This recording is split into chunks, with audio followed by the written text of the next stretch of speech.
ci stanno già preparando, abbiamo già comprato le divise verde e blu, i colori di Chiavari dei nuovi parcheggiatori ausiliari del traffico.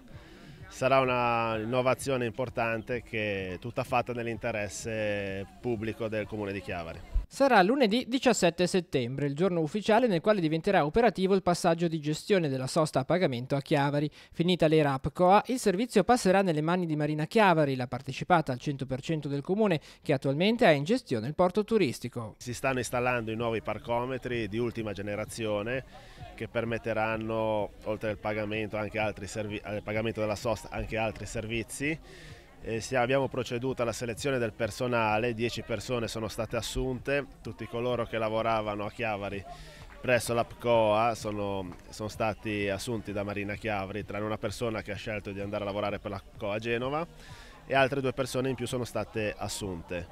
Tutte le procedure si sono concluse e incrociando le dita il 17 settembre ci sarà la gestione diretta, il frazionamento, il minimo 20 minuti, 50 centesimi in centro, 50 centesimi sul lungomare. Le aree blu resteranno comunque le stesse dal punto di vista degli spazi? Le aree blu rimarranno le stesse, la tariffa come vi dicevo è 1,5 € nel centro, potrà essere frazionata 20 minuti di sosta 50 centesimi, sul lungomare la sosta è 80 centesimi l'ora, però il frazionamento sarà minimo 50 centesimi, quindi poco più di mezz'ora la tariffa minima.